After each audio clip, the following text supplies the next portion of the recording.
Now calm down, folks. Calm down. Hey, I am Chuck the Bureaucrat, and over the last couple of weeks, there has been a sudden uptick in the number of people watching my video about involuntary retiree recall. I mean, a really unusual uptick.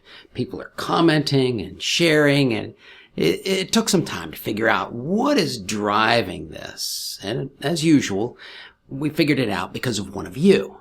You see, on March 20th, the Army published an ALARACT on behalf of HQDA G1, and I'll put the link in the description. But this document is no cause for alarm, and it certainly is not a call to arms.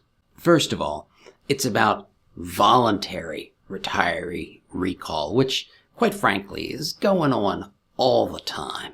It is not about involuntary retiree recall, and in a second you'll see that it is so comically inept that at most what it represents is Army leadership just trying to make the basic functions work. Alright, without going through this whole document, I want to focus on the voluntary nature of this process. There are two methods for requisitioning a retiree recall. Commanders can do a by name request, but that by name request is voluntary for the individual named. Or commands can advertise a vacancy, but of course that means that retirees who aren't interested, well, they just don't apply. So those of you who are saying that you're not interested, have no fear. The Army is not looking for you.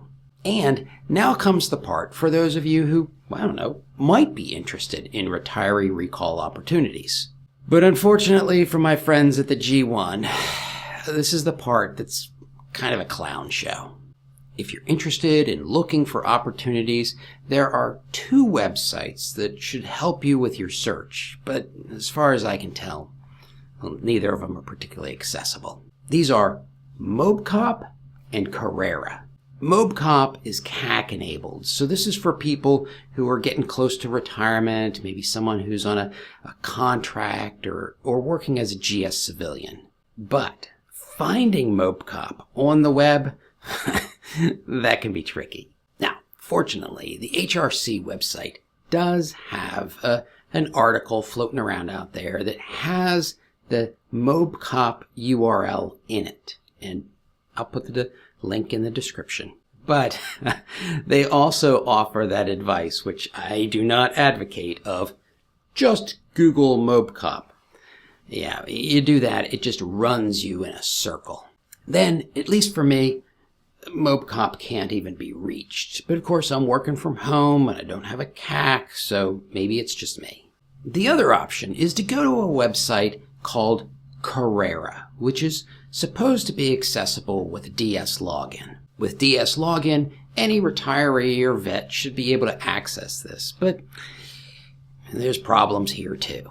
First of all, I have no idea why it's called CARRERA with two R's instead of career with two E's.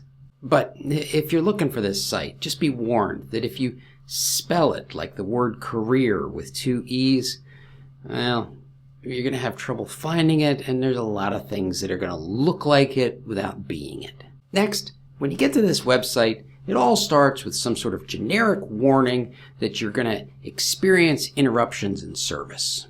And then when I try to log on, the only option is EAMSA, so no DS login for Chuck.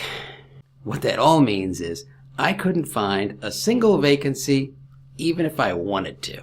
And so, if you really are interested in finding out what vacancies are available, but you don't have a CAC, then what I would recommend doing is sending an email to the mobilization division.